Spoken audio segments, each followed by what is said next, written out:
एक RTI inquiry के response में रिजर्व बैंक ऑफ इंडिया ने बताया कि फाइनेंशियल ईयर 2021 में 229 बैंकिंग फ्रॉड हुए हैं। 229 फ्रॉड पूरे साल में नहीं बल्कि 229 फ्रॉड रोजाना है, जिनमें कुल 1.38 लाख करोड़ रुपए का फ्रॉड किया गया। अब फाइनेंशियल फ्रॉड हमारे देश में हर मिनट में हो रहे हैं और इनमें से कुछ तो वाकई चिंताजनक है। जैसे कि एक पिछले महीने हुआ जिसमें किसी ने एक फेक करेंसी क्रिएट की और लोगों को 1200 करोड़ रुपए का चूना लगा दिया। और ये सारा कुछ ठग लोगों ने एक फ्लैशी वेबसाइट के थ्रू किया जिसका न तो कोई एड्रेस था और न ही कोई टेलीफोन नंबर। इसमें थे कुछ लोकल सेलिब्रिटीज के साथ कुछ प्रमोशनल इवेंट, कुछ यूट्यूब वीडियोस, अर्ली इन्वेस्टर्स को प्रॉम्प्ट पेमेंट और सबसे महत्वपूर्ण ये कि रोजाना 3% की दर पर रिटर्न डिलीवर करने का प्रॉमिस। अब रोजाना 3% की दर पर रिटर्न तो सिंपल इंटरेस्ट के हिसाब से आपका मनी एक साल में 10 गुना से ज्यादा हो गया होता। अब ये तो पागलपन प्रतीत होता है, लेकिन स्कैमस्टर्स वास्तव में यही प्रॉमिस कर रहा था और ऐसा ही इस मॉरिस कॉइन फ्रॉड केस में हुआ था और इसमें अनुमानित 1.1 मिलियन लोगों ने अपना पैसा गंवा दिया। फाइनेंशियल फ्रॉड किसी के साथ भी हो सकता है और इसलिए इस वीडियो में हम 4 इंपॉर्टेंट एरियाज की जांच करेंगे। वास्तव में फ्रॉड होता कैसे है, हम कैसे इसका पता लगा सकते हैं, फ्रॉड होने से पहले खुद को इससे कैसे प्रोटेक्ट कर सकते हैं और आखिरकार अगर फाइनेंशियल फ्रॉड हो ही गया तो इसका रिकोर्स या निदान क्या है। आइए शुरू करते हैं।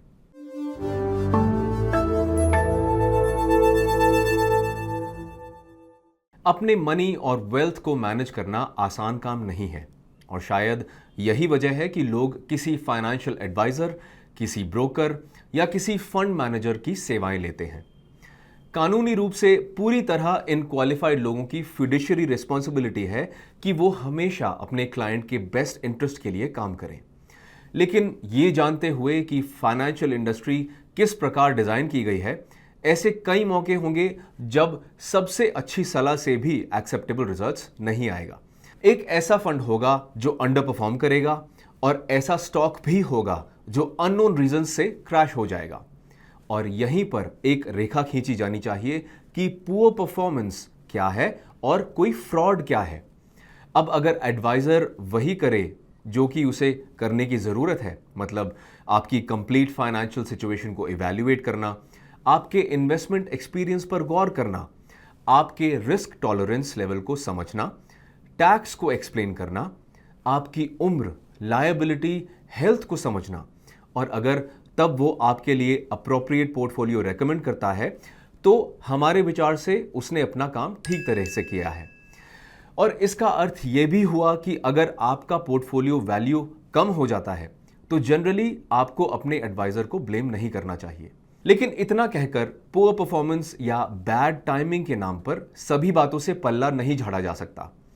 अब कंपनियां अक्सर अपने नियमों, शर्तों तथा डिस्क्लेमर्स के पीछे छुप जाती हैं, लेकिन अगर आप अपने एडवाइजर या ब्रोकर या एजेंट को कोर्ट में घसीटना चाहते हैं तो आपको इन 3 शर्तों में से एक या अधिक को एस्टैब्लिश करने की आवश्यकता होगी। नंबर 1, प्रूव करें कि कोई फाइनेंशियल लापरवाही हुई है। एग्जाम्पल के लिए एडवाइजर के पास वो स्किल्स नहीं थे जो वो क्लेम कर रहा था। नंबर 2, एस्टैब्लिश करें कि सर्विस में कमी थी, जिसका मूल रूप से मतलब यह है कि जिसका प्रॉमिस किया गया उसे डिलीवर नहीं किया, जिसका नतीजा आपके लिए एक मिस्ड अपॉर्चुनिटी के रूप में आया। नंबर 3, कोई फ्रॉड हुआ था जिसमें बोगस स्कीम में इन्वेस्ट किया गया या आपके अकाउंट से इल्लीगल ट्रेड आदि शामिल हैं। इसलिए जबकि पहले 2 अर्थात प्रोफेशनल लापरवाही और सर्विस में कमी सिविल सूट है, फ्रॉड से जुड़ी गतिविधियां क्रिमिनल हैं और इंडियन पीनल कोड की कई धाराओं के तहत दायर की जा सकती हैं। अगर आप आश्वस्त हैं कि आपके पास एक मजबूत केस है और आप जुडिशियल सहारा लेना चाहते हैं तो सुनिश्चित करें कि आप इसके लिए अच्छी तैयारी करें। डॉक्यूमेंटेशन के मामले में लीगल केस लड़ने के लिए लागत तथा निश्चित रूप से इमोशनल तनाव आदि के लिए तैयार रहें। याद रखें, ऑर्गेनाइजेशंस कभी भी सूट से संबंधित पब्लिसिटी को पसंद नहीं करते, इसलिए अपने वकील के परामर्श से आर्बिट्रेशन या आउट ऑफ कोर्ट सेटलमेंट के लिए अपने ऑप्शंस खुले रखें।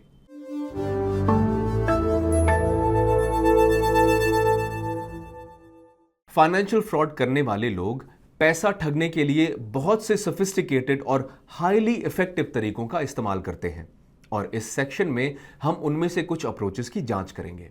एक पुरानी कहावत है कि अगर कुछ सच होने के लिए बहुत ज्यादा अच्छा है तो शायद वो है ही नहीं, और ऐसा इसलिए है कि अधिकांश फ्रॉडस्टर्स इन्वेस्टर्स को यह समझाने के लिए बहुत एफर्ट और टाइम लगाते हैं कि जिस रिटर्न का वो वादा कर रहे हैं वो न केवल हाई है बल्कि गारंटीड भी है। वास्तव में गारंटीड हाई रिटर्न टैगलाइन इतना पावरफुल होता है कि हम इसे हर फाइनेंशियल प्रोडक्ट जैसे कि investment, real estate, insurance, crypto currency आदि में देखते हैं। संदेह का एक और पहलू जिसे इन्वेस्टर्स को पहचानने की जरूरत है वो ये है कि जब कोई आपको एक इनर सर्कल का हिस्सा बनने का ऑफर करता है।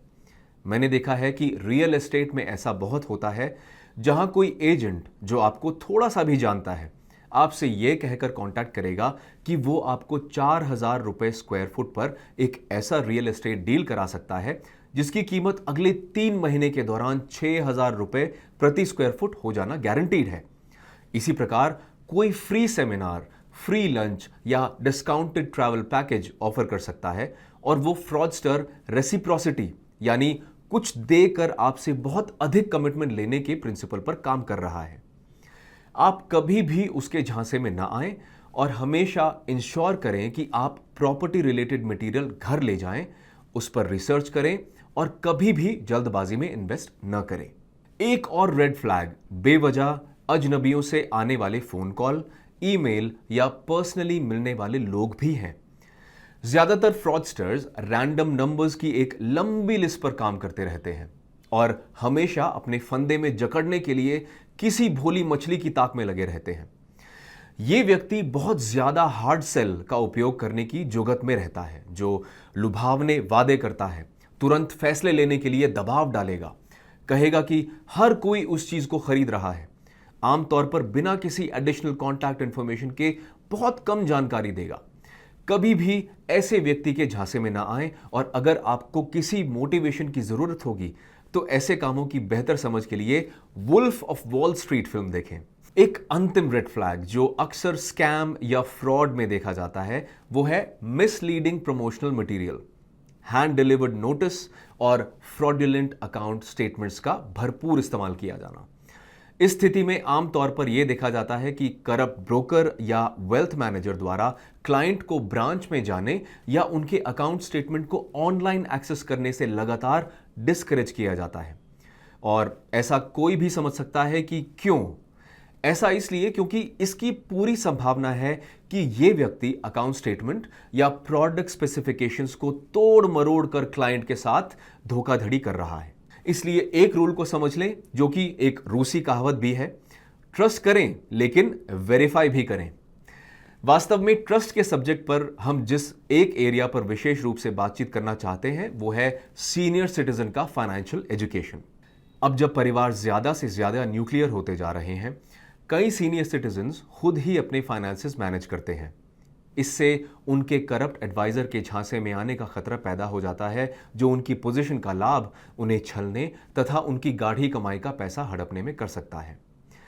इसलिए अगर आप ऐसे व्यक्ति हैं जो अपने पेरेंट के फाइनेंसेस की देखरेख कर रहे हैं तो आज ज्यादा ध्यान दें अगर आप देखें कि उनके अकाउंट से कुछ अनुचित विड्रॉल हो रहा है। बिना कोई पेनल्टी लगाए अकाउंट को बंद कर दिया जाता है जो सीनियर्स के साथ बहुत दुर्लभ है। उनके इन्वेस्टमेंट अकाउंट में रिस्क टॉलरेंस लेवल में कोई बदलाव होता है, असामान्य बैंकिंग ट्रांजैक्शंस।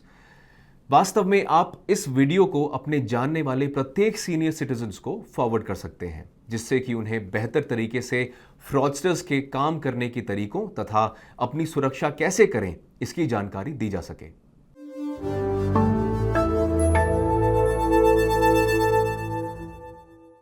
किसी फ्रॉड से बाहर निकलने के लिए सरकार या किसी लायबिलिटी इंश्योरेंस पर भरोसा करना शायद हमारी मूर्खता होगी। उस संदर्भ में खुद को किसी फाइनेंशियल झमेले से बचाने का सबसे बेहतर तरीका वही होगा जो एक पुरानी कहावत कहती है, इलाज से बचाव बेहतर। That is prevention is better than cure. और इस सेक्शन में हम कुछ ऐसे कदमों पर गौर करेंगे जो किसी फ्रॉड में पड़ने के रिस्क को कम करने के लिए उठाए जा सकते हैं। इसलिए पहला कदम उस ट्रस्टेड सेल्समैन से सावधान रहना है।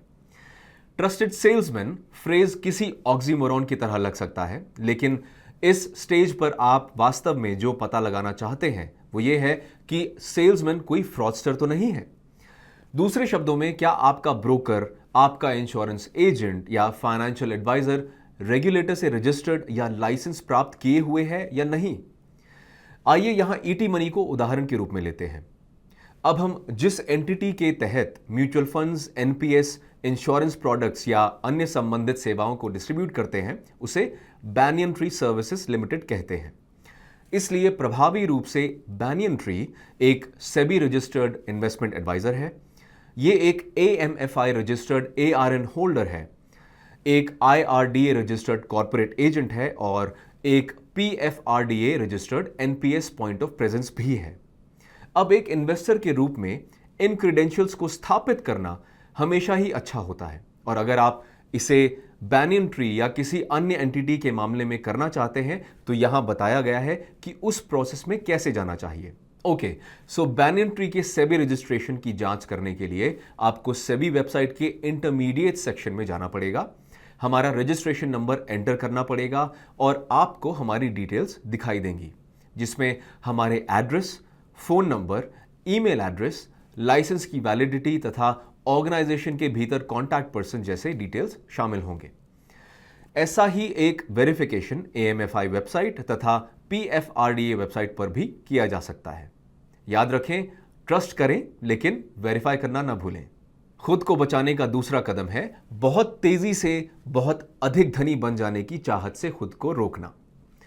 कुछ हद तक उसी तरह जैसे दिल्ली पुलिस ने हाल ही में 2 मोबाइल ऐप्स पकड़े जो रोजाना के आधार पर 5 से 10% का रिटर्न ऑफर कर रहे थे। जैसी उम्मीद थी, यह गुब्बारा कुछ ही दिनों में फूट गया, लेकिन इससे पहले इस करप्ट स्कीम ने 5 लाख लोगों से लगभग 150 करोड़ रुपए ठग लिए थे। इसलिए यहां कुछ उपाय हैं जिनसे आप खुद को बचा सकते हैं। पहला, ऐसा माइंडसेट अपनाएं जिसमें इजी मनी जैसी कोई चीज ना हो। दूसरा, ऐसे प्रोडक्ट्स में इन्वेस्ट ना करें जिसे आप नहीं समझते। तीसरा, सेलर के इस क्लेम के बहकावे में ना आए कि दूसरा हर कोई इसे खरीद रहा है। और अंत में, अगर आपको थोड़ा सा भी संदेह हो रहा है तो उस सुपरवाइजिंग अथॉरिटी को लिखें जो स्कीम के प्रमोशनल मटेरियल में लिस्टेड है, और जब तक आपको संतोषजनक रिप्लाई नहीं मिलता इसमें इन्वेस्ट करने पर विचार भी ना करें। तीसरा कदम अपने खुद के बिहेवियर तथा बायसेस को लेकर जागरूक रहने का है। आप जानते हैं कि अधिकांश फ्रॉड्स की वजह एडवेंचरस होने की, हमेशा सही रहने की तथा सबसे महत्वपूर्ण बात जल्द से जल्द अमीर बनने की हमारी जन्मजात इच्छा है। और इन चाहतों तथा आवश्यकताओं को पूरा करने के लिए हम अक्सर कुछ अजम्पशन कर लेते हैं। उदाहरण के लिए, किसी को ऐसा लग सकता है कि चूंकि कोई मूवी स्टार इसे इंडोर्स कर रहा है, प्रोडक्ट में किए गए क्लेम वास्तव में सही ही होंगे। या कोई अच्छी तरह से तैयार, अच्छा बोलने वाला यंग सेल्समैन आपके घर तक चल कर आया है तो जो कुछ वो बेच रहा है उसे खरीद लिया जाए। सच्चाई यह है कि ये सभी टैक्टिक्स हैं जिनका उद्देश्य होता है कि वो जो कुछ बेच रहे हैं उसे आप खरीद लें। यहीं से अक्सर स्कैम की शुरुआत होती है और आपके मिस हो जाने का डर आपके लिए रिस्क का कारण बन जाता है, इसलिए उस पर नजर रखें। अगला कदम खुद को एजुकेट करना है। पिछले कुछ वर्षों में regulators, mutual fund companies, insurance companies तथा ईटी मनी जैसे डिस्ट्रीब्यूटर्स ने भी फाइनेंशियल कंटेंट पर एक विशाल लाइब्रेरी बनाई है जो सभी के लिए एक्सेसिबल है। ये content blogs, YouTube videos, newsletters, reports तथा बुक्स जैसे फॉर्मेट में उपलब्ध है। ये डिफरेंट प्रोडक्ट्स तथा प्रोसेसेस के बारे में और हर एक से जुड़े रिस्क और रिवॉर्ड्स, धोखाधड़ी से निपटने की युक्तियों के बारे में अच्छी समझ प्रोवाइड करते हैं। इसलिए इंश्योर करें कि आप इन रिसोर्सेज को एक्सेस करें तथा इस जानकारी के साथ खुद को अपडेटेड रखें। वास्तव में यहां एक चेतावनी यह है कि बहुत सारे स्कैम्स और फ्रॉड्स सोशल मीडिया प्लेटफॉर्म से निकलते हैं, इसलिए आपको इस बारे में बहुत सचेत रहना चाहिए कि किस सोर्स पर भरोसा करें और किसे इग्नोर करें। ओके, अब हमारे पास 5 स्टेप्स हैं जो एक मजबूत प्रोसेस ओरिएंटेशन रखने के बारे में है, जिसका अर्थ है नंबर 1, हमेशा डॉक्यूमेंट्स मांगे और परचेज से संबंधित हर चीज का रिकॉर्ड रखें, जिसमें ईमेल का आदान प्रदान, फोन कॉल्स की ऑडियो कॉपी, फाइनल कॉन्ट्रैक्ट आदि शामिल हैं। नंबर 2, हमेशा एजेंट के ऑफिशियल ईमेल आईडी से एजेंट के सर्टिफिकेट की एक कॉपी आपको ईमेल करने के लिए कहें, जो सेल्समैन की वैधता को साबित करने का एक शानदार तरीका है। नंबर 3, ईमेल भेजते समय इसे उस व्यक्ति के सुपीरियर को तथा कंपनी के कस्टमर केयर डिपार्टमेंट में भेजने की आदत बना लें। Number 4, risk, return, exclusions, commission के बारे में सवाल पूछने में कभी हिचक ना करें और हमेशा राइटिंग में इनका रिस्पॉन्स लें। नंबर 5, कंपनी के आधिकारिक ईमेल से भेजे जाने वाले अकाउंट स्टेटमेंट या उनकी वेबसाइट तक सिक्योर्ड एक्सेस के लिए हमेशा साइन अप करें। और अंत में प्रोसेस नंबर 6, ये बहुत महत्वपूर्ण है कि अगर आपको कोई प्रॉब्लम दिखाई दे तो कभी भी पहले अपने ब्रांच मैनेजर या ब्रोकर या रिलेशनशिप मैनेजर या फिर इंश्योरेंस एजेंट को कॉल करने की गलती ना करें। इस बात के चांसेस बहुत ज्यादा हैं कि ये इंडिविजुअल ही फ्रॉड के सोर्स या अपराधी हो सकते हैं, और इसलिए मैटर को हमेशा सुपीरियर अथॉरिटी को रिपोर्ट करें और बेहतर होगा कि उस ऑर्गेनाइजेशन के ग्रीवेंस या कंप्लायंस डिपार्टमेंट को रिपोर्ट करें जिनकी इंफॉर्मेशन कंपनी की वेबसाइट पर उपलब्ध होगी। और अंतिम स्टेप 6, इसका अर्थ है कि किसी भी सूरत में आप user name, login, password, OTP आदि शेयर नहीं करेंगे। इसके अतिरिक्त आपको आपके पैन या आधार की कॉपी जैसे डॉक्यूमेंट्स शेयर करने के प्रति सावधानी बरतनी चाहिए। अगर आपको ऐसा करना है तो सुनिश्चित करें कि आप उन्हें सेल्फ अटेस्टेड के रूप में मार्क करें और उन पेपर्स पे पर्पस लिखा करें जिसके लिए आप इन डॉक्यूमेंट्स को दे रहे हैं। यह कहने की जरूरत नहीं है कि कभी भी किसी को भी अपने सिग्नेचर के साथ ब्लैंक व्हाइट पेपर या ब्लैंक चेक न सौंपें।